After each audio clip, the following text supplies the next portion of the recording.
नमस्कार स्टूडेंट, मैं आरपी सिंह मेरे चैनल आरपीएस फिजिक्स क्लासेज में आपका स्वागत करता हूं। आज के सेशन में हम देखेंगे करंट इलेक्ट्रिसिटी।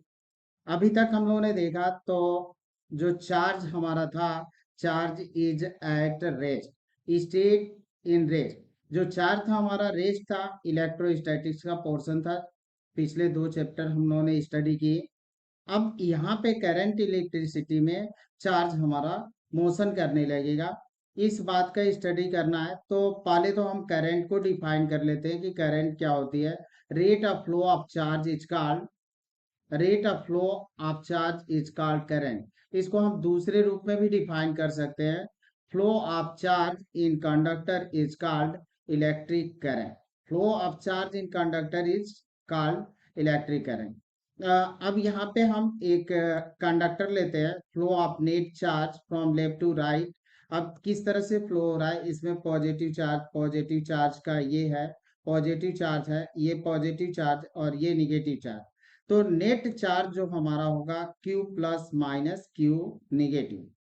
अगर हमारी चार्ज है यहाँ पे कि if rate of flow of charge is constant, यानी हमारी करंट अगर कांस्टेंट है तो हम इसको I equal to Q upon T के रूप में लिख सकते हैं, क्योंकि चार्ज फ्लो पर यही था, rate of flow of charge is called current. तो यहाँ पे हमारा कि अगर हमारा करंट ये कहे कि करंट अगर कांस्टेंट है या flow of charge is constant है, तो हम करंट को लिख सकते हैं I equal to Q by T. अगर हमारा करंट वेरिएबल हो, ये flow of charge is variable, यानी करंट हमारी वेरिएबल हो, तो इसी को हम आई एवरेज के रूप में लिखते हैं, I average equal to delta Q upon delta T. अगर हमारा डेल्टा टी टाइम जो है वो अप्रोच करे जीरो को, जीरो ना हो लेकिन जीरो को अप्रोच करे, तो वहां पे आती है लिमिट की कंसेप्ट। और लिमिट में हम ये लेते हैं delta T times to zero, यानी टाइम जीरो के करीब हो, जीरो ना हो लेकिन जीरो के जब अप्रोच करेगा, तो उस समय हम करंट को बोलते हैं इंस्टेंटेनियस करंट। तो ये हमारी इंस्टेंटेनियस हो जाएगी करंट। इंस्टेंटेनियस करंट को लिखेंगे limit delta T tends to zero, delta Q upon delta T. इसी को हम लिख सकते हैं D Q upon D T. अब तीनों को मीनिंग देख लें कि अगर हमारा करंट क्या है, कांस्टेंट है, तो हम करंट को डिफाइन कर सकते हैं I equal to Q upon T. अगर करंट हमारा वेरिएबल है तो I एवरेज के रूप में लेते हैं delta Q upon delta T. और if delta T tends to zero, I instantaneous current बोलते हैं, और ये होता है D Q upon D T. अब I एवरेज और इंस्टेंटेनियस का कंसेप्ट आपको क्लियर करें। अब सपोज करें कि पावर हाउस से हमारे घरों में जो करंट आई, वो ओवरऑल आप 24 आवर का लेते हैं, और 24 आवर टाइम में आपने चेक किया कि कभी हाउस में जो हमारे घर था, कभी 2 एम्पियर की करंट फ्लो हुई, कभी 0.8 एम्पियर की वोल्टेज फ्लक्चुएशन हुआ। और जब वोल्टेज फ्लक्चुएशन हुआ तो ये चेंजिंग होती रही, और 1 पॉइंट कभी 1.5 एम्पियर हो गई। इस तरह से जो चेंजिंग हुई, तो 24 आवर टोटल करंट को हम ऐड करके 24 आवर को डिवाइड कर देंगे, तो ये हमारी होगी एवरेज करंट, यानी ओवरऑल कितनी थी। इसको इस तरह से कंसेप्ट को समझ सकते हैं। सपोज करें कि आप गाड़ी चला रहे हैं और 1 घंटे की रनिंग आप कर रहे हैं, 50 किलोमीटर की दूरी सफर तय कर रहे हैं। उसमें कभी आपकी स्पीड जो होती है 10 हो जाती है, कभी 50 भी होता है, कभी 60 भी हो जाता है, कभी 17 भी हो जाता है, कभी आप जीरो पर भी आ जाते हैं अगर कहीं ट्रैफिक जाम मिली। तो ओवरऑल आपका एवरेज क्या हुआ, आप जितनी डिस्टेंस ट्रेवल किए, टाइम कितना लगा, उसको हम डिवाइड कर देंगे, तो एवरेज वेलोसिटी या एवरेज स्पीड हमको मिलती है। सिमिलरली इसी तरह से हमारा एवरेज करंट होगा। इंस्टेंटेनियस का मतलब, अब मान लीजिए कि आप कहीं पे 10 से 11 AM के टाइम में सफर कर रहा है, और कोई व्यक्ति आपसे पूछे कि 10:10 पर आपकी स्पीड क्या थी, यानी एट एनी इंस्टेंट, किसी क्षण विशेष पर, एट एनी इंस्टेंट तो आप बताएंगे कि मेरी स्पीड 30 किलोमीटर पर आवर थी या 40 किलोमीटर। तो सिमिलरली अगर हमारे घर में 24 आवर है और कोई व्यक्ति पूछ दे, कोई पर्सन हमसे ये कहे कि 12 बजे या 12 बजे ही कह लें, 12 बजे हमारे जो हाउस में है करंट कितना फ्लो हो रही थी, यानी 2 एम्पियर थी, 2 एम्पियर थी या 1 एम्पियर थी। तो जो आपकी एम्पियर होगी एट इंस्टेंट 12 AM या 12 ले लेते हैं, एम छोड़िए, 11 AM पर पूछ दे तो 11 AM, तो 11 AM की बात करते हैं तो फिर हम क्या कहेंगे कि 11 AM पर 2 एम्पियर हमारे हाउस में करंट फ्लो हो रही थी। तो ये 2 एम्पियर जो होगी इंस्टेंटेनियस होगी, क्योंकि ये पर्टिकुलर टाइम पर है, एट एनी इंस्टेंट पर है 11 AM पर।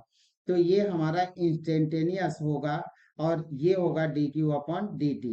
अब आइए इस पर हम कुछ क्वेश्चन करते हैं और ये हमारा क्वेश्चन है, देखें। एक चीज और देख लेते हैं। Bye convention direction of current is along the direction of flow of positive charge and opposite direction of negative charge, hence direction of current along applied electric field. अब यहाँ पे इसका मीनिंग समझ लें। देखें कि सपोज करें कि हमारे पास एक कंडक्टर है और हम इसमें इलेक्ट्रिक फील्ड अप्लाई कर दे रहे हैं। एक हमारे पास कंडक्टर है तो इसमें फ्री इलेक्ट्रॉन्स भी होते हैं और heavy positive fixed positive ion भी होते हैं। तो ये पॉजिटिव आयन को हम सपोज कर लें कि इस डायरेक्शन में फ्लो हुआ और निगेटिव आयंस जो होता है, निगेटिव आयंस मतलब इलेक्ट्रॉन्स हमारी इस डायरेक्शन में फ्लो हुआ।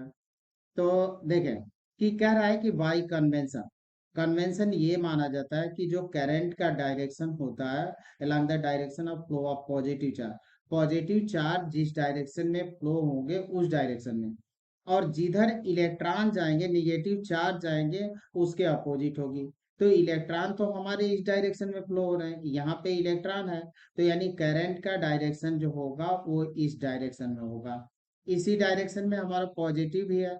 और इलेक्ट्रिक फील्ड का डायरेक्शन क्या होगा, देखिए इलेक्ट्रिक फील्ड इस डायरेक्शन में अगर लेते हैं हम, तो इलेक्ट्रिक फील्ड इस डायरेक्शन में, तो इलेक्ट्रॉन इलेक्ट्रिक फील्ड के अपोजिट ही मूव करता है।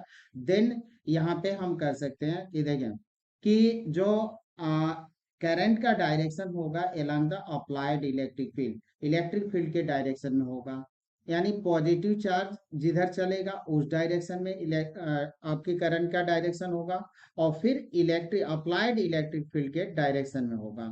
तो ये कॉन्सेप्ट आपको देखना है, ये कन्वेंशन होता है करंट फ्लो के लिए। और ये माना जाता है कि जिधर आपकी पॉजिटिव चार्ज फ्लो होगा उस डायरेक्शन में करंट का डायरेक्शन होगा, और जिधर निगेटिव चार्ज फ्लो होगा उसके अपोजिट डायरेक्शन में करंट का डायरेक्शन होगा, यानी direction of current along the applied electric field जिधर होगी उसी डायरेक्शन में हमारा करंट का डायरेक्शन होगा। अब यहाँ पे हम लेते हैं यूनिट। यूनिट क्या होती है, 1 एम्पियर। और 1 एम्पियर बोलते हैं, 1 एम्पियर का मीनिंग नहीं है, ये एम्पियर होता है और इसी को हम लिखते हैं कूलाम पर सेकेंड। यानी एम्पियर इसकी यूनिट होती है क्योंकि आई इक्वल टू कितना था हमारा Q/T। क्यू का कूलाम होता है और टी का सेकेंड होता है, तो इसकी यूनिट हुई एम्पियर।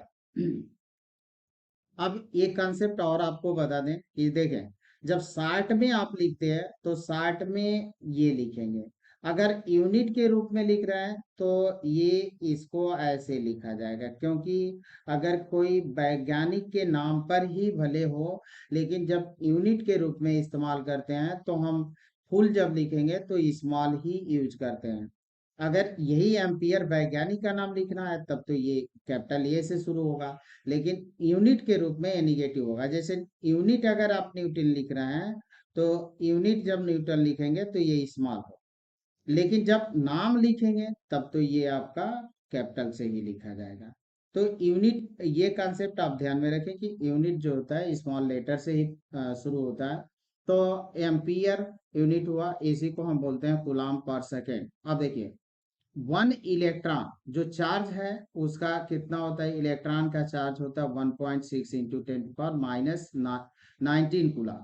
अब इस कुलाम को अगर कैलकुलेट करें तो हमें 1 कुलाम इक्वल टू मिलेगा 1/1.6 इंटू 10⁻9 19 इलेक्ट्रॉन पर सेकेंड।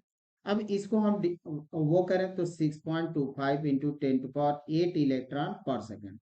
अब इसका मीनिंग क्या हुआ, देखिए इसकी मीनिंग समझते हैं कि अगर किसी कंडक्टर में 1 ampere current flow in a conductor which mean every cross section of conductor 6.25 into 10⁸ 18 electron passes in per second. अब इसका मीनिंग ये मत लगाइए कि, देखें इसका मीनिंग ये न लगाएं कि इस सिरे से 1 सेकंड में इतने इलेक्ट्रॉन इंटर किए और उसी से 1 सेकंड में इतने इलेक्ट्रॉन लीव किए। ये नहीं होता। मीनिंग ये होती है इसकी कि एवरी क्रॉस सेक्शन से पर सेकेंड इतने इलेक्ट्रॉन पास हो रहे हैं। 6.25 इंटू 10⁻18 इलेक्ट्रॉन जो होते हैं पर सेकेंड हर क्रॉस सेक्शन से, एवरी क्रॉस सेक्शन से पास हो रहे हैं। इसका मीनिंग ये हुआ। तो ये मत समझे कि अगर 1 एम्पियर की करंट अगर किसी कंडक्टर में फ्लो हो रही है तो इसका मतलब ये हुआ कि इस एंड से इतने इलेक्ट्रॉन इंटर किए और इस एंड से इतने इलेक्ट्रॉन लीव किए। ये नहीं होगा। ये होगा कि हर क्रॉस सेक्शन से, एवरी क्रॉस सेक्शन से पर सेकेंड इतने इलेक्ट्रॉन पास हो रहे हैं। तो ये हमारा इसका कॉन्सेप्ट हुआ। अब आते हैं हम एग्जाम्पल से एक लेते हैं और ये कह रहा है in a given time of 10 second 40 electron passes from right to left in the same interval of time 40 photon also passes from left to right is the average current is zero। ये पूछ रहा है कि the average current zero, क्या average current zero होगी? अगर zero नहीं होगी तो कितनी होगी, ये हमसे पूछ रहा है कि 10 सेकेंड में 40 इलेक्ट्रॉन है हमारे, किधर पास रहे, राइट से लेफ्ट में जा रहे हैं और फिर इसी इंटरवल में 40 प्रोटॉन, प्रोटॉन हमारे पॉजिटिव होते हैं, इलेक्ट्रॉन हमारे निगेटिव होते हैं। तो आइए इसका कॉन्सेप्ट समझ लेते हैं। देखें कि अगर हम इसको एक कंडक्टर सपोज कर लें, ठीक है, इसको अगर हम कंडक्टर सपोज कर लेते हैं तो ये कह रहा है, देखें कि 40 electron pass from right to left. तो राइट हमारा ये हुआ और लेफ्ट हमारा ये हुआ। तो इलेक्ट्रॉन 40 ये क्या कर रहा है, electron pass from right to left. तो राइट से, सॉरी, राइट इधर ले लेते हैं और लेफ्ट ये हुआ, राइट से लेफ्ट में जा रहे हैं तो इस तरफ इलेक्ट्रॉन जा रहे हैं। और फिर कह रहा है in same time interval 40 proton also pass from left to right. तो 40 प्रोटॉन इस डायरेक्शन में आ रहे हैं, लेफ्ट टू राइट। तो यहाँ पे इधर इलेक्ट्रॉन चले आपके और इधर प्रोटॉन चले। तो नेट करंट अभी हम लोगों ने देखा बाई कन्वेंशन में हम लोगों ने देखा कि जिधर इलेक्ट्रॉन चलते हैं उसके अपोजिट जो होती है करंट होती है। तो इलेक्ट्रॉन राइट से लेफ्ट में जा रहे हैं तो करंट जो होगी वो किधर होगी, इलेक्ट्रॉन के कारण इसी डायरेक्शन में, और पॉजिटिव चार्ज के डायरेक्शन में करंट होती है, यानी ये होगा प्रोटॉन के कारण। तो नेट करंट जो हुई हमारी कितनी हुई कि total current electron plus proton, ये प्रोटॉन के कारण और इलेक्ट्रॉन। अब हमको ये देख लिए थे कि I इक्वल टू कितना होता है, Q/T। I equal to Q/T। तो हम ये इलेक्ट्रॉन वाला ले लेते हैं Q1/T1 और प्लस Q2/T2। अब इसकी वैल्यू हम पुट करते हैं तो Q1 40E इलेक्ट्रॉन है, 40E अपॉन आपके प्रोटॉन। चार्ज दोनों के सेम होते हैं, बस साइन अपोजिट होता है इलेक्ट्रॉन और प्रोटॉन का। तो ये आप 4 + 4 8 हो जाएगा। तो आई टोटल इक्वल टू आपका 40 ये ले लेते हैं और ये आपका मिलेगा 8E। ई की वैल्यू हम पुट करते हैं तो 1.6 इंटू 10⁻19 ये हो जाएगा। और ये करंट है तो एम्पियर, इसको हम मल्टीप्लाई करें तो 1.28 इंटू 10⁻−18 एम्पियर ये हमारी करंट होगी जो कंडक्टर में फ्लो होगी। एक नेक्स्ट क्वेश्चन हम लेते हैं। क्वेश्चन है हमारा, यहाँ पे क्वेश्चन कह रहा है कि I = 3T + 2T²। क्या क्या फाइंड करने के लिए बोला? Find charge pass A cross section of wire in A time interval 0 to 4, यानी 0 से 4 टाइम इंटरवल में कितने चार्ज पास हो रहे हैं। सेकंड आपसे पूछ रहा है इसमें कि find constant current in same interval. Constant current बताना है, तो कांस्टेंट करंट का मतलब हुआ Q अपॉन टी। तो पहले तो आपको चाहिए I दे रखा है, आपको चाहिए Q। तो हम कैसे निकालेंगे? आइए यहाँ पे सोल्यूशन लेते हैं।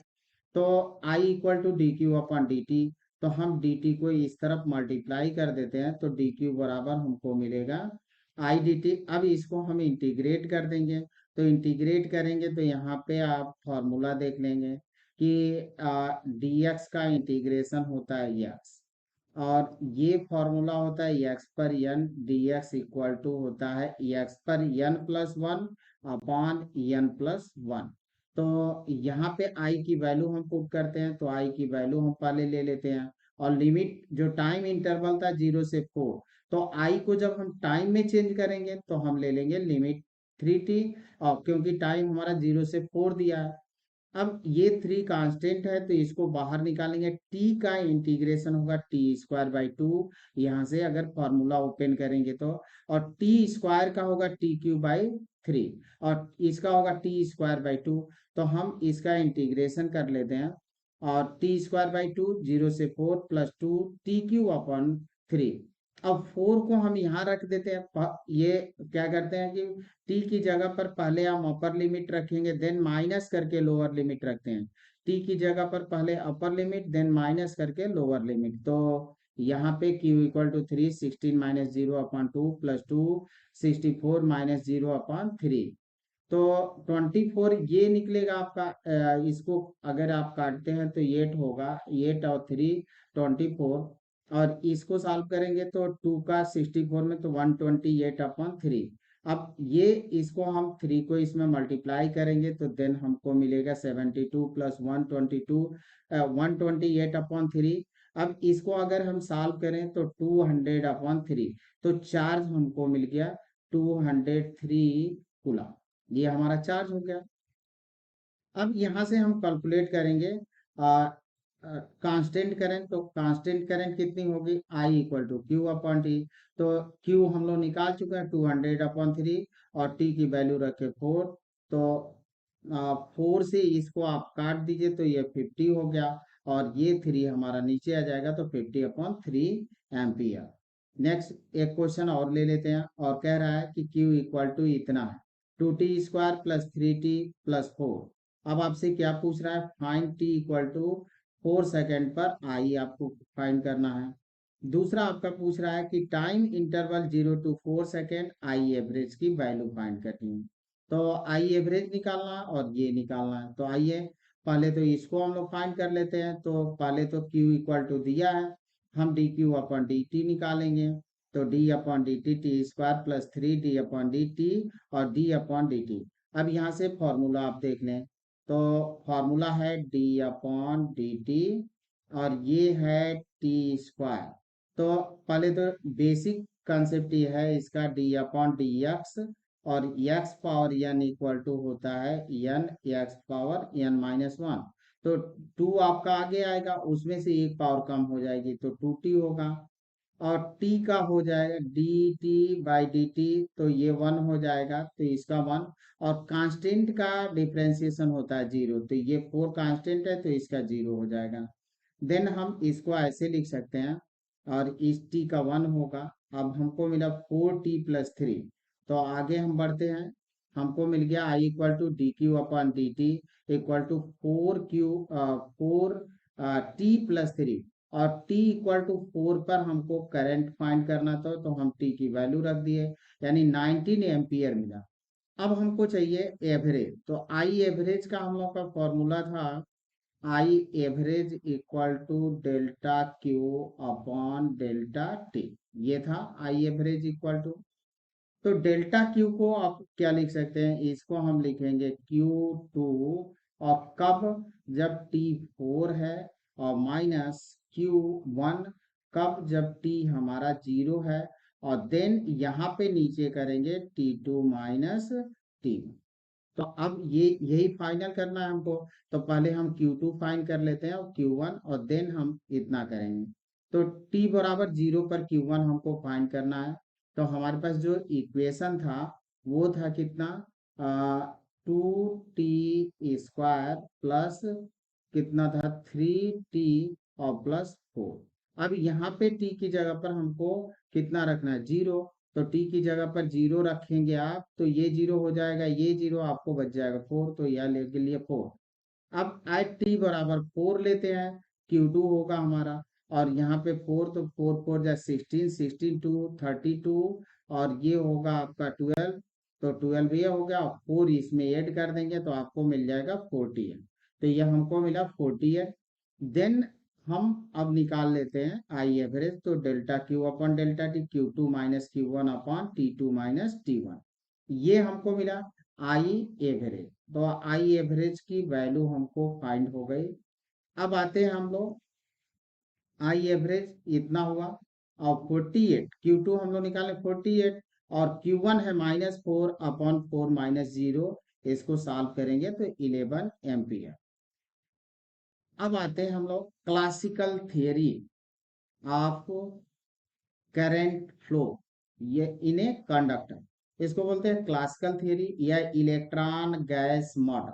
इलेक्ट्रॉन गैस मॉडल भी कहते हैं, क्योंकि जो कंडक्टर में फ्री इलेक्ट्रॉन्स होते हैं वो किसी वेसल में जो होता है कंटेनर में बंद गैस के मॉलिक्यूल की तरह से ही बिहेव करते हैं। तो इसको, और यहाँ पे हमारा लेना है कॉन्सेप्ट ऑफ ड्रिफ्ट वेलोसिटी, और इस ड्रिफ्ट वेलोसिटी से ही आगे चलकर हमारा Ohm's law and Ohm's law का डेरिवेशन का कॉन्सेप्ट क्लियर होगा। अगर ड्रिफ्ट वेलोसिटी का कॉन्सेप्ट आपका क्लियर नहीं है तो फिर वहां पे आपको दिक्कत होगी। तो हम निकालते हैं theory of current flow through conductor. तो यह कॉन्सेप्ट हम लेते हैं कि देखिए, metallic conductor have large number of free electrons, 10 to power 28 पर क्यूबिक मीटर। कुछ आथर इसको 29 भी देते हैं, तो बट ये फैक्ट है, इसको आपको याद रखना है। ये कोई फॉर्मूला नहीं है कि इसको हम लोग को डिराइव करना है, ये फैक्ट है। जैसे हमने याद किया आपको भी लर्न करना है। तो 10 पावर 29 कुछ आथर लिखते हैं, और कुछ जो होता है 28 लिखते हैं। तो ये कॉन्सेप्ट के ऊपर है, 10 टू पावर 28 को ही लेकर चलते हैं। तो कोई मेटेलिक कंडक्टर है, उसमें large number of free electrons होते हैं in the absence of electric field, in the absence of electric field. यानी देखिए कि हम लोगों ने सेकेंड चैप्टर में पढ़ा था properties of conductor. Properties of conductor में हम लोगों ने पढ़ा कि अगर कोई आइसोलेटेड कंडक्टर है हमारे पास, और आइसोलेटेड कंडक्टर को अगर हम इलेक्ट्रिक फील्ड में रख देते हैं, ये हमारे पास आइसोलेटेड कंडक्टर है, और इसको हम किसी इलेक्ट्रिक फील्ड में पुट करते हैं, रख देते हैं। तो देखिए कि इसमें फ्री इलेक्ट्रॉन्स जो होते हैं उस पर फोर्स लगता है, एक्सपीरियंस करते हैं, और वो चलते हैं opposite direction of electric field. और जो पॉजिटिव आयंस है वो चलते हैं किस डायरेक्शन में, वो चलते हैं पॉजिटिव डायरेक्शन में, यानी इलेक्ट्रिक फील्ड के डायरेक्शन में चलते हैं। तो यानी जो पॉजिटिव चार्ज है इस कंडक्टर के इस एंड पर इकट्ठे हो जाते हैं, एक्यूमुलेट हो जाते हैं, और जो निगेटिव चार्ज होते हैं कंडक्टर के इस एंड पर एक्यूमुलेट हो जाते हैं। यानी जो फ्री इलेक्ट्रॉन्स है वो इस एंड पर, यानी लेफ्ट वाले एंड पर, और ये हमारा राइट वाला एंड है, लेफ्ट वाले एंड पर तब तक जाते हैं जब तक कि ये, अब देखें कि ये हमारे पास एक्सटर्नल इलेक्ट्रिक फील्ड है, एक्सटर्नल इलेक्ट्रिक फील्ड, और ये इसके अंदर ये आपका एंड हो गया पॉजिटिव, ये हो गया निगेटिव, तो इसके अंदर एक इंटरनल इलेक्ट्रिक फील्ड क्या होता है, प्रोड्यूस होता है इंटरनल। और ये इलेक्ट्रॉन जो होते हैं निगेटिव चार्ज तब तक इस एंड पर एक्यूमुलेट होते हैं जब तक कि internal electric field external electric field के इक्वल। यानी देखिए कि external electric field external electric field जो होती है हमारी इंटरनल इलेक्ट्रिक फील्ड के इक्वल हो। तो net electric field inside the conductor, ये आपकी नेट इलेक्ट्रिक फील्ड हुई, वो कितनी हुई, ई एक्सटर्नल माइनस ई इंटरनल। अब एक्सटर्नल हमारा कितना है, एक्सटर्नल और इंटरनल इक्वल है, तो net electric field inside the conductor is zero. अगर आइसोलेटेड कंडक्टर है और इसको हम क्या करते हैं, एक्सटर्नल इलेक्ट्रिक फील्ड में रखते हैं, तो net electric field inside the conductor is zero. ये हम लोग सेकेंड चैप्टर में प्रॉपर्टीज ऑफ कंडक्टर में स्टडी किए। अब यहाँ पे अगर दो कॉन्सेप्ट देखना है हमको, कि पहली चीज को in the absence of electric field, अगर कंडक्टर, अब यहाँ पे आइसोलेटेड कंडक्टर हमारा नहीं रह जाएगा। और दूसरी चीज ये भी देखना था हमको कि जो सेकंड और फर्स्ट चैप्टर पढ़े थे इलेक्ट्रोस्टैटिक्स था, तो वहां पे हमारा चार्ज रेस्ट पर था, चार्ज मूव नहीं कर रहा था। तो इस कारण से भी इसके अंदर जो हमारा आइसोलेटेड कंडक्टर है इन साइड में, तो net electric field inside the isolated conductor is zero.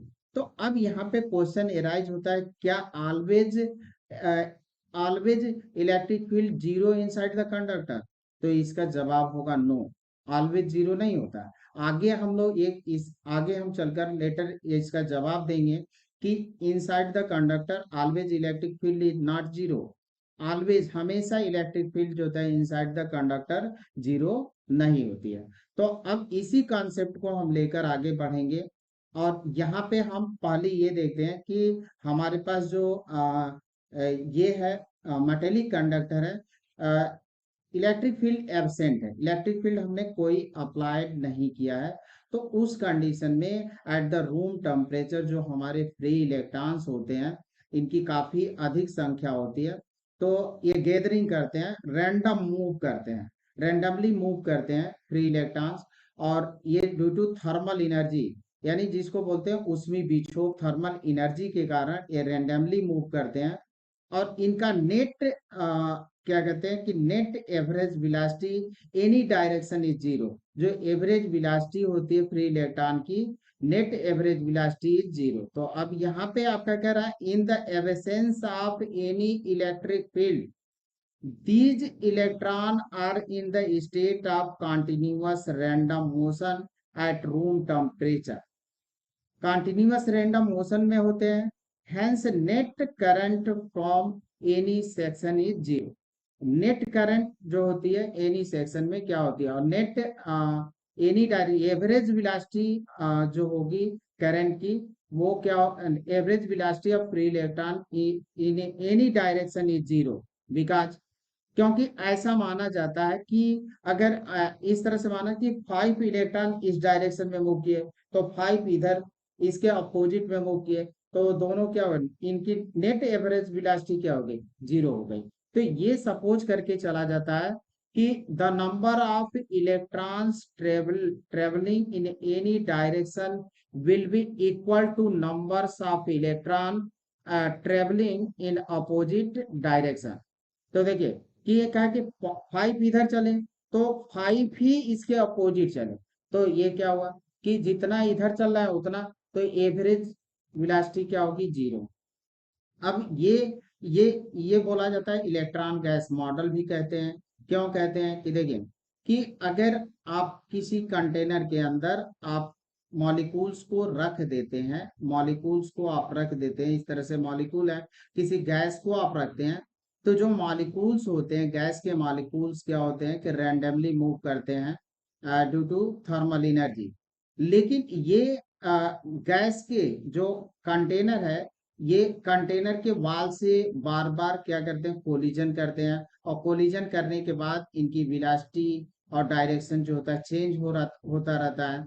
लेकिन इनकी जो कोलिजन होता है वो होता है इलास्टिक। इलास्टिक कोलिजन में ये होता है कि जो काइनेटिक एनर्जी होती है और मोमेंटम होता है वो क्या होता है, कंजर्व होता है before collision and after collision, दोनों कंडीशनों में जो कोलिजन हुआ momentum and kinetic energy is conserve.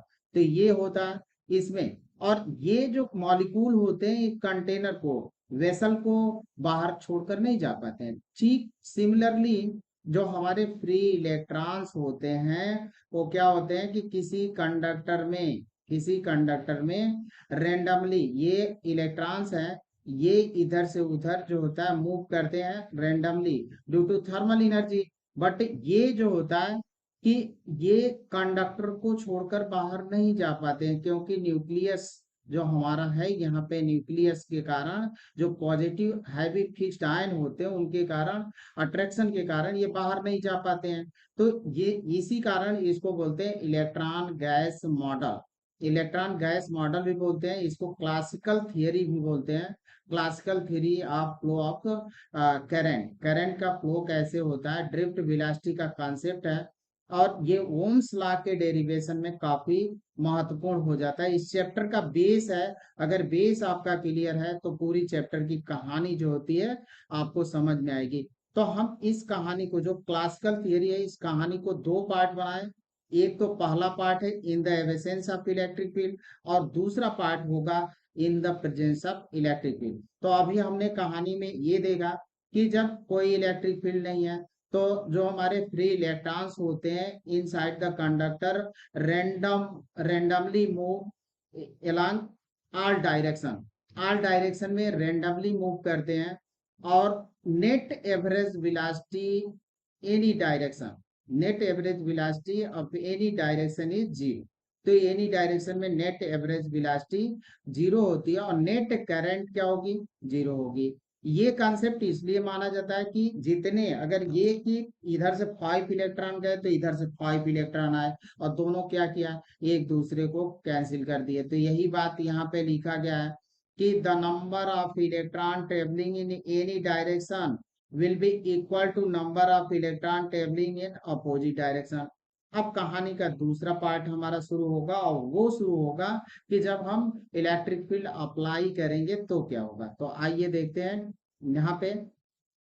ये तो हमने देख लिया था, पहले ही देख लिया कि क्या करते हैं कि यहाँ पे इलेक्ट्रिक फील्ड लगाए, और इसके आइसोलेटेड कंडक्टर है in the absence of electric field. तो इसमें के जो निगेटिव चार्ज थे वो इस एंड पर एक्यूमुलेट हो गए कंडक्टर के, और पॉजिटिव चार्ज इस एंड पर। तो इंटरनल इलेक्ट्रिक फील्ड प्रोड्यूस हुई, और ये हमारा एक्सटर्नल था। तो ये सारी बातें हम लोगों ने देख लिया था।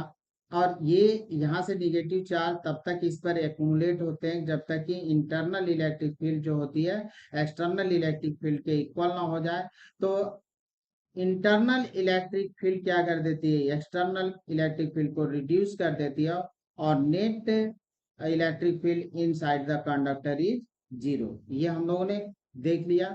अब आते हैं, नेट इलेक्ट्रिक फील्ड जीरो है इन रैंडम मोशन।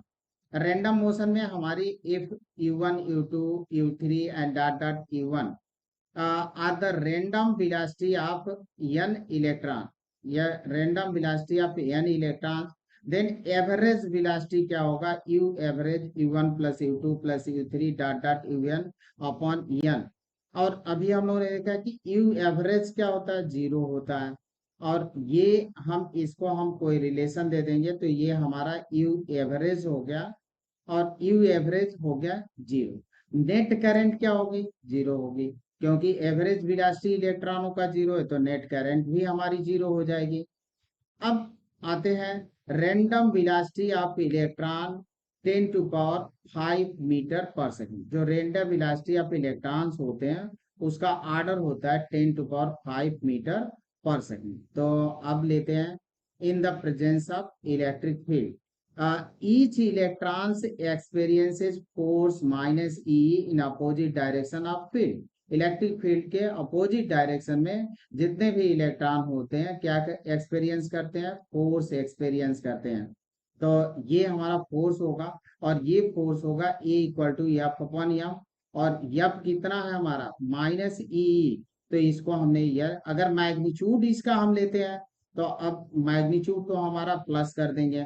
अब यहाँ पे देखिए कि हमने क्या किया कि जो हमारा कंडक्टर था इसके एंड पर पोटेंशियल डिफरेंस अप्लाई कर दिया। तो ये पोटेंशियल, ये हमारा पॉजिटिव एंड, ये हमारा निगेटिव। तो जो यहाँ पे निगेटिव चार्ज एक्यूमुलेट हुए थे और यहाँ पे पॉजिटिव चार्ज, वो अब एक्यूमुलेट नहीं होंगे, वो निगेटिव किधर, इस पॉजिटिव एंड द्वारा क्या होंगे, अट्रैक्ट हो जाएंगे, और ये पॉजिटिव चार्ज इस निगेटिव एंड द्वारा क्या होंगे, अट्रैक्ट हो जाएंगे। तो यहाँ पे जो एक्यूमुलेशन था वो आपका कैंसिल हो गया। अब इसके अंदर जो इलेक्ट्रिक फील्ड है वो नॉट इक्वल टू जीरो, अब जीरो नहीं होगी, इसके अंदर इलेक्ट्रिक फील्ड हो गई। अब इलेक्ट्रिक फील्ड हो गई तो जो हमारे इलेक्ट्रॉन थे उसने क्या किया, फोर्स एक्सपीरियंस किया, और ये फोर्स होगा opposite direction of electric field. Electric field का डायरेक्शन इधर है क्योंकि पॉजिटिव चार्ज इधर, हायर पोटेंशियल इधर है और लोअर पोटेंशियल, तो इलेक्ट्रिक फील्ड का डायरेक्शन जो होता है higher potential to lower potential के तरफ। तो ये हमारा पॉजिटिव चार्ज है, तो पॉजिटिव चार्ज से किधर हो गया, निगेटिव चार्ज की तरफ हमारा ये डायरेक्शन होगा। अब यहाँ पे जो हमारे इलेक्ट्रॉन थे वो इस तरफ चलने लगे, इलेक्ट्रॉन जो होते हैं अब यहाँ पे एक्यूमुलेट नहीं होंगे, वो अब इस जो हमारी बैटरी है उसके पॉजिटिव टर्मिनल के तरफ क्या होंगे, अट्रैक्ट हो कर लिए जाएंगे। यहाँ जो ये होंगे इस तरफ चलेंगे, तो ये हमारा कंडीशन होगा, सिचुएशन जो इलेक्ट्रिक फील्ड थी वो नॉट इक्वल टू जीरो। अब यहाँ पे होता क्या है कि देखें कि जो इलेक्ट्रॉन होते हैं उसमें आ गया एसिलेशन। अब एसिलेशन, तो अब यहाँ पे कंसेप्ट हमारा था कि जब हम लोगों ने चैप्टर की शुरुआत की थी तो वहां पे हम लोगों ने चैप्टर में ये देखा था कि फर्स्ट टू चैप्टर में हम देखेंगे इलेक्ट्रोस्टैटिक्स में कि चार्ज जो है हमारा क्या है, रेस्ट है, रेस्ट पर है। और सेकंड है हमारा जो पार्ट शुरू होता था उसमें चार्ज मोशन करने लगेगा एट कांस्टेंट स्पीड से, और यहाँ पे चार्ज तो हमारा एसिलेशन हो रहा है। और जब ये एसिलेशन वाला पोर्शन होता था कि क्यों, जब चार्ज हमारा एसिलेट करेगा तो क्या उत्पन्न करता है, इलेक्ट्रोमोटिव वेव उत्पन्न प्रोड्यूस करेगा। बट यहाँ पे अभी हम आपको समझाएंगे कि जो एसिलेशन है ये शॉर्ट ड्यूरेशन का होता है, बहुत ज्यादा समय के लिए नहीं होता है। तो यहाँ पे भी अभी हमारा यही कॉन्सेप्ट चल रहा है कि हमारा चार्ज मोशन में तो आ गया, बट अभी मोशन जो होता है इसका कांस्टेंट स्पीड से होगा, तो ये मैग्नेटिज्म प्रोड्यूस करेगा, करंट, जहाँ पे आगे हम लोग देखेंगे नेक्स्ट चैप्टर में कि जहाँ करंट है वहाँ मैग्नेटिक मैग्नेटिक फील्ड है। तो आइए यहाँ पे हम लोगों ने कॉन्सेप्ट देख लिया कि जब हम किसी कंडक्टर के एंड पर पोटेंशियल डिफरेंस अप्लाइड करते हैं तो net electric field inside the conductor is not zero, तब हमारी इलेक्ट्रिक फील्ड जो होती है inside the conductor not zero होती है, जीरो हमारी नहीं होती है। अब क्या करना है कि इलेक्ट्रिक फील्ड हमारी जीरो नहीं है, तो हमको यहाँ पे जितने भी इसके अंदर फ्री इलेक्ट्रॉन्स है, फ्री इलेक्ट्रॉन्स काफी अधिक होते हैं, तो फोर्स एक्सपीरियंस करते हैं in the opposite direction of electric field, जिधर हमारा इलेक्ट्रिक फील्ड है उसके अपोजिट, और जो इलेक्ट्रॉन होते हैं वो इंसुलेट होते हैं।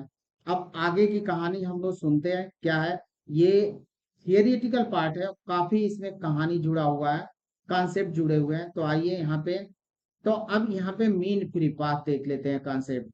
तो मीन फ्री पाथ का मीनिंग क्या होता है, देखिए कि ये हमारे क्या होते हैं, हैवी पॉजिटिव फिक्स्ड आयन है, ये हमारा कंडक्टर है, और कंडक्टर के अंदर जो होता है कि positive heavy positive fixed ion है, हैवी पॉजिटिव फिक्स्ड आयन। और इसमें क्या हुआ कि यहाँ से इलेक्ट्रॉन भाई साहब चले और इनसे टकराए, टकराने के बाद से क्या हुआ कि अब इनका डायरेक्शन चेंज हो गया और इधर चल दिए। अब इनसे टकराए तो देखो कि जो इलेक्ट्रॉन ने पाथ ट्रेवल किया एवरेज, ये लेमडा वन, ये लेमडा टू, इसी तरह से फिर इसमें हैवी पॉजिटिव से इस तरह से ये जितने डिस्टेंस, ये लेमडा टू है, फिर इधर कहीं चले तो यहाँ पे ये लेमडा थ्री है। तो मीन फ्री पाथ का मतलब होता है कि average distance traversed by electron between two successive collision is called mean free path of the electrons. ये हमारा डेफिनेशन होगा। तो आइए, average distance travel by electrons between two successive collision is called mean free path. Mean free path होता है, और mean free path का order होता है 10⁻⁹ metre. Order of mean free path कितना है, 10⁻⁹ मीटर का होता है। अब ये हमारा मीन फ्री पाथ का कंसेप्ट हुआ। अब देखिए कि यहाँ पे जो इलेक्ट्रॉन्स है और हैवी पॉजिटिव फिक्स्ड आयन है, ये हमारे पॉजिटिव, ये पॉजिटिव है और ये हैवी है, फिक्स्ड है। इलेक्ट्रॉन आया, इससे टकराया, टकराने के बाद से फिर इसे, तो देखिए कि जो एसिलेशन हम लोगों ने देखा था, एसिलेशन वो इनके बीच में क्या होता है कि इलेक्ट्रॉन जो होता है इनके बीच में ही एसिलेट होता। और जैसे ही इसने एसिलेशन अपना जो एनर्जी अर्जित किया, वो इससे क्या किया, कोलिजन करके एनर्जी लॉस कर दिया। अब फिर ये, अब अगले जहां पे अगला कोई हैवी फिक्स आयन ना मिल जाए, उसके बीच में फिर अब न्यू फ्रेश, इसका डायरेक्शन भी चेंज हुआ। और न्यू फ्रेश जो होता है क्या करते हैं कि रीस्टार्ट हो जाएगा मोशन। तो इसका फिर इलेक्ट्रॉन ने अपना मोशन शुरू किया। और फिर इस दो पॉजिटिव आयनों जो हैवी फिक्स्ड आयन है, इनके बीच में क्या किया उसने, फिर से एसिलेशन क्या किया कि वेलोसिटी इंक्रीज हुई और एसिलेशन प्राप्त किया। बट फिर किसी नेक्स्ट हैवी फिक्स्ड आयन, जिसको समटाइम कुछ आथर जो होता है इसको कर्नल भी बोलते हैं, कर्नल से जो हैवी फिक्स्ड आयन होते हैं टकराता है, कोलिजन करता है, कोलिजन करने के बाद से अपनी एनर्जी खो देता है। फिर नई मोशन इसका स्टार्ट होता है। इस तरह से ये मोशन करता रहता है अपनी जो एसिलेशन और जो एनर्जी टू सक्सेसिव कोलिजन के बीच इसने जो होता है कि ग्रहण किया, प्राप्त किया, और अगले कोलिजन में इसने जो होता है कि दे दी। तो ये हमारा होता है यहाँ पे। अब आते हैं हम, यूनिट क्या होगी, जो हमारी मीन फ्री पाथ है, तो पाथ है तो ये 2 मीटर ही होगा। और डायमेंशन क्या हम ले सकते हैं, यल ले सकते हैं। अब यहाँ पे आता है रिलैक्सेशन टाइम। तो रिलैक्सेशन टाइम ले लेते हैं। अब रिलैक्सेशन टाइम भी देखें कि अब मान लीजिए कि यहाँ से इलेक्ट्रॉन आए, इस हैवी फिक्स्ड पॉजिटिव आयन से क्या किया, कोलाइड किया, कोलिजन हुआ। तो अब कोलिजन, अब इसके बीच में इसने टाइम लिया, फिर इसमें टाउ 2 लिया, फिर इसी तरह से कहीं गया तो टाउ 3 लिया। तो अब average time taken between two successive collision bye electrons is called relaxation time. इसको हम बोलते हैं relaxation time. The average time taken by electron between two successive collision is called relaxation time. और रिलैक्सेशन टाइम आपका हो गया, यहाँ पे आइए लेमडा। अब देखिए कि टाइम है तो टाइम इक्वल टू कितना होगा, डिस्टेंस अपॉन स्पीड होगी। तो डिस्टेंस हो गया। और यहाँ पे डिस्टेंस का मतलब मीन फ्री पाथ। और यहाँ पे हमको मिला कौन सी वेलोसिटी, यहाँ पे थर्मल वेलोसिटी। तो थर्मल वेलोसिटी का आर्डर हम लोगों ने देख लिया, 10⁵ होता। और लेमडा का आर्डर 10⁻⁹ है। तो ये हो गया। तो रिलैक्सेशन टाइम का जो आर्डर है वो 10⁻⁻⁴ का होता है। तो रिलैक्सेशन टाइम का आर्डर हमारा 10⁻⁴ है।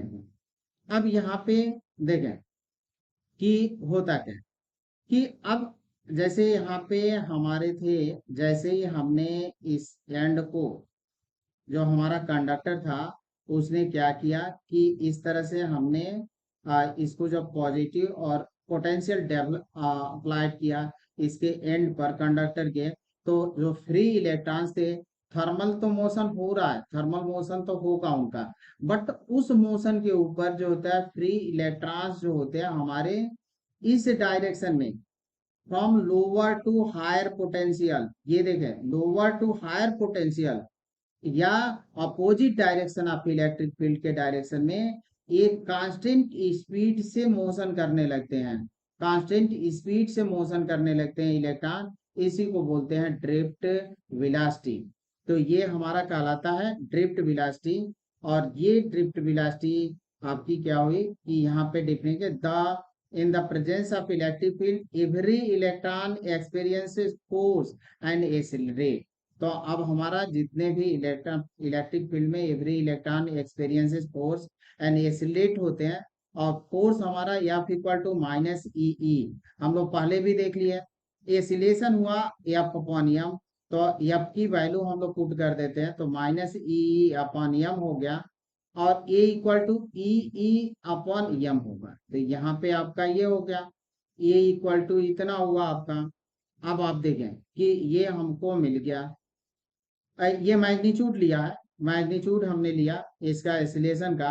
अब हमको क्या करना है कि velocity of electron increase between two successive collision, electron lost their velocity in the collision due to heavy fixed positive ions and phase motion start again। तो देखें कि अभी मैंने बोला, आपसे पता है कि यहाँ पे जब हम पोटेंशियल अप्लाई करते हैं, ये कंडक्टर के सिरे पर जब पोटेंशियल अप्लाई करते हैं तो इसमें बहुत सारे fixed heavy positive fixed ion हैं, ये मोशन नहीं करते हैं। तो इसमें कह रहा है कि velocity of electron increase, velocity किसके, इन दो टक्करों के बीच में वेलोसिटी इंक्रीज होती है between two successive collision, electron last there velocity, electron यहाँ से जो वेलोसिटी गेन किया वो यहाँ से क्या किया, कोलिजन से इसको दे दिया, कोलिजन के बाद दे दिया in the collision due to heavy fixed positive ion and fresh motion start again, और फ्रेश मोशन जो होता है क्या होता है, स्टार्ट हो जाता है। तो ये हमारा था। अब ये कंसेप्ट देखे, अब यहाँ पे जो if an electron having random thermal velocity according E1 according for time T1 tau1 relax, then it will attain a velocity। पहले क्या वेलोसिटी थी, हम लोगों ने माना था थर्मल एनर्जी के कारण उसकी वेलोसिटी कितनी थी, U1 थी। अब टाइम फर्स्ट रिलैक्सेशन टाइम में एक्सिलरेट हुआ और फर्स्ट टाइम इतने टाइम में, then it will attain a velocity, कितनी वेलोसिटी अटेन करेगा, हम ये फॉर्मूला यूज करेंगे AT, इस फॉर्मूले को यूज करते हैं। देन हम लिखेंगे यहाँ पे V1 equal to U1 plus A tau 1। अब इसी तरह से सिमिलरली हमारा सेकेंड इलेक्ट्रॉन होगा, उसका कितना हो जाएगा, V2 हो जाएगा, और ये हो जाएगा U2 प्लस ए टाउ 2। इसी तरह से सिमिलरली हम थर्ड इलेक्ट्रॉन फोर्थ इलेक्ट्रॉन सबका। अब एवरेज वेलोसिटी निकाल लेते हैं, तो एवरेज वेलोसिटी क्या होगी, तो सबको हम क्या करेंगे, एवरेज यही ड्रिफ्ट वेलोसिटी होगी V1 plus V2 plus V3 dot dot Vn upon n। तो अब यहाँ पे V1 की वैल्यू हम लोग U1 plus A tau 1 plus U2 plus A tau 2 plus dot dot UN plus A tau 1 upon n। अब इसको सिंप्लीफाई कर लेते हैं, U1 U2 U1 को ये पास करते हैं, n को डिवाइड, इसको और इतने को हम एक पास करते हैं फिर डिवाइड करते हैं, तो देन हमको मिलेगा VD equal to U1 plus U2 plus dot dot UN और इतना।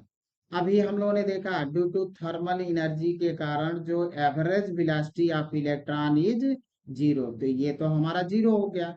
अब हमको मिला, और ये क्या हुआ, एवरेज रिलैक्सेशन टाइम, तो ये टाइम हो जाएगा, तो हमको मिल जाएगा VD equal to 0 plus A tau, तो हमको इतना मिला। अब आते हैं VD equal to A tau, हमको फॉर्मूला मिल गया। अब इसी को ड्रिफ्ट वेलोसिटी बोलेंगे। In the presence of electric field, the average velocity gained by free electron of conductor in opposite direction of applied electric field called drift velocity। अब यहाँ पे बता दें आपको, फिर इस ड्रिफ्ट वेलोसिटी का मीनिंग समझ लें। और ये हमारा ड्रिफ्ट, यहाँ पे हमने क्या किया, कंडक्टर को लगाया, कंडक्टर के एंड पर पोटेंशियल अप्लाई किया, ये हमारा पोटेंशियल अप्लाई किए, ये हायर पोटेंशियल ये लोअर पोटेंशियल हो गया। अब यहाँ के जो इलेक्ट्रॉन थे वो किधर चलने लगे, इलेक्ट्रिक फील्ड का डायरेक्शन इधर है, तो इलेक्ट्रॉन हमारे इस डायरेक्शन में, अब इलेक्ट्रॉन जो होता है क्या किए, किस स्पीड से, VT स्पीड से चलने लगे। In the presence of electric field, the average velocity gained by free electron of conductor in opposite direction of electric field, applied electric field is called drift velocity। इसको भी हम ऐसे भी कहें, in the presence of electric field electron move opposite direction, या along move along lower potential to higher potential, electron move किस lower potential to higher potential, और जिस वेलोसिटी से लोअर पोटेंशियल से हायर पोटेंशियल की तरफ इलेक्ट्रॉन मूव करते हैं, और ये किस स्पीड, स्पीड क्या होगी, वेलोसिटी क्या होगी, कांस्टेंट हो गया, कांस्टेंट होगी, तो इसको बोलते हैं कांस्टेंट वेलोसिटी से इलेक्ट्रॉन, जब इलेक्ट्रिक फील्ड हम किसी कंडक्टर के एंड पर के सिरे पर पोटेंशियल डिफरेंस अप्लाई करते हैं, तो इसमें इलेक्ट्रिक फील्ड अप्लाई हो गया, और इलेक्ट्रिक फील्ड अप्लाई होने के कारण जो हमारे फ्री इलेक्ट्रॉन्स थे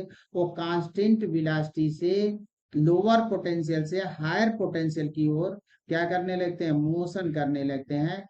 this constant velocity is called drift velocity, इसी को ड्रिफ्ट वेलोसिटी बोलते हैं। आप इस तरह से प्रेजेंटेशन दे सकते हैं अगर कहीं लिखना हो ड्रिफ्ट वेलोसिटी को तो। अब यहाँ पे आते हैं हम लोग, वी डी इक्वल टू ये टाउ। अब यहाँ पे क्या है, एसिलेशन है, तो एसिलेशन की वैल्यू हम लोग निकाल चुके हैं, ई अपॉन यम। तो एसिलेशन हम पुट करते हैं तो हमको, अब इसका मैग्नीट्यूड निकाल लेते हैं, तो मैग्नीट्यूड हमको मिला इतना। मोस्ट इंपॉर्टेंट रिजल्ट है, ओम्स लॉ के डेरिवेशन में काफी इंपॉर्टेंट होगा, इसी के बेस पर हम लोग ओम्स लॉ का डेरिवेशन करेंगे। तो आगे हमारा आएगा ओम्स लॉ। तो ये हमारा ड्रिफ्ट वेलोसिटी था। अब इसी को हम, अब जैसे थोड़ा सा फिगर से हम लोग समझ लेते हैं। देखिए कि यहाँ पे एक इलेक्ट्रॉन, ठीक है, जब हमने कोई पोटेंशियल अप्लाई नहीं किया था, इलेक्ट्रिक फील्ड नहीं आया, तो इधर क्या हुआ, इलेक्ट्रॉन ऐसे मोशन किया। जैसे ही हमने पोटेंशियल अप्लाई कर दिया तो डॉटेड लाइन से ये पाथ दिखलाया गया इलेक्ट्रॉन का, और ये अनडॉटेड जो लाइन है, सॉलिड लाइन है, वो in the absence of electric field, और डॉटेड लाइन जो होता है प्रेजेंस ऑफ इलेक्ट्रिक फील्ड। अब यहाँ पे आप देखेंगे कि इलेक्ट्रिक फील्ड का डायरेक्शन किधर है, इस तरफ है इलेक्ट्रिक फील्ड का डायरेक्शन, तो इलेक्ट्रॉन किधर चलेंगे, इस तरफ। तो ये जो हमारा गैप हो गया दोनों के बीच, यही होगा हमारा ड्रिफ्ट, ये हो गया ड्रिफ्ट। इतना ड्रिफ्ट कर किया इलेक्ट्रॉन, किसके कारण, इन the presence of electric field, electric field के कारण हमारा इलेक्ट्रॉन ये कर गया। तो यहाँ पे हमारे पास है इन the presence of electric field, in the absence of electric field. अब यहाँ पे क्वेश्चन क्या होता है कि एक चीज और देख लेते हैं कि जो हमारी ड्रिफ्ट वेलोसिटी का ऑर्डर होता है वो 10⁻⁻⁴ मीटर पर सेकंड। अब यहाँ पे एक क्वेश्चन अराइज होता है कि सर आप ये कह रहे हो कि ड्रिफ्ट वेलोसिटी की जो ऑर्डर है वो 10⁻⁻⁴ सेकंड है, और जब हम कहीं स्विच ऑन करते हैं और दूर जो होता है हमारा बल्ब बल्ब है, तो वो इंस्टेंटेनली तुरंत जल जाता है, ऐसा क्यों होता है। तो बेटा देखो, हम आपको इस क्वेश्चन का जवाब कैसे देते हैं, बहुत ही सुंदर जवाब होगा। अब यहाँ पे मान लो कि हमारे पास वाटर फ्लो, इसको आप इस तरह से समझ सकते हैं। और इसी तरह से देखें कि टेलीफोन है, और टेलीफोन में जैसे हमने नंबर यहाँ डायल किया, अमेरिका में बैठा व्यक्ति है, तुरंत बातें करने लगे हम। तो अब ये ऐसा कैसे संभव होता है, और यहाँ तो ड्रिफ्ट वेलोसिटी जो हमारे इलेक्ट्रॉन की चाल तो इतनी है, और इसको 1 मीटर ट्रेवल करने के लिए लगभग जो होता है 2.78 घंटा लगेगा, टाइम इतना हावर लगेगा। अगर 1 मीटर इसको ट्रेवल कराएं इस स्पीड से इलेक्ट्रॉन को, तो ये तो इतना ही होगा। अब ये क्वेश्चन एराइज होगा कि पावर हाउस में तो जैसे ही हम स्विच ऑन करते हैं, पावर हाउस में जैसे ही हम स्विच ऑन करते हैं, तुरंत हमारा क्या होता है, बल्ब जलने लगते हैं, ऐसा क्यों होता है। तो हम इसको इस तरह से समझ सकते हैं कि देखिए कि यहाँ पे एक पाइप है, ठीक है, और सपोज करें कि इस पाइप में जो होता है कि पानी जो होता है कि वाटर वाटर सप्लाई हो रही है इस पाइप में, और हमने क्या किया कि जैसे ही यहाँ पे प्रेशर से, पंप से यहाँ पे वाटर सप्लाई देते हैं, वैसे ही इस एंड से क्या होता है, पानी निकलने लगता है, पानी निकलने लगता है।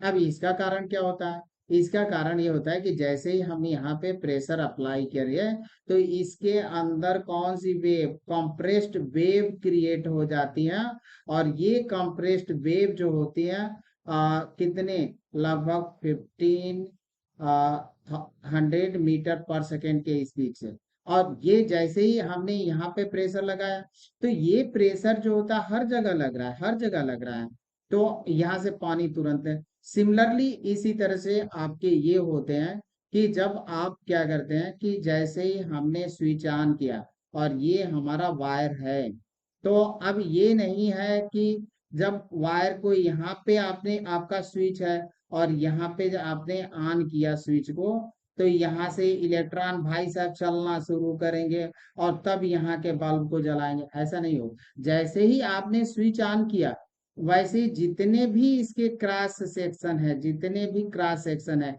एवरी क्रॉस सेक्शन में इलेक्ट्रिक फील्ड क्या होती है, प्रोड्यूस हो जाती है। एवरी क्रॉस सेक्शन में इलेक्ट्रिक फील्ड जो होती है आपकी प्रोड्यूस हो गई, एवरी।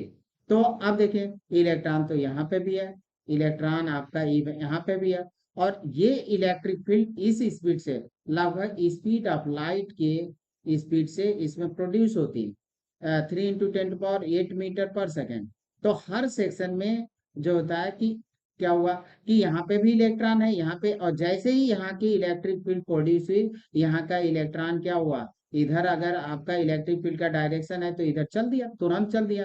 अब ये वेट थोड़े करेगा बेटा कि यहाँ से आएगा और यहाँ पे क्या करेगा आपका, यहाँ से आपका वो चलाएगा, ऐसा नहीं होगा कि यहाँ से चलेगा।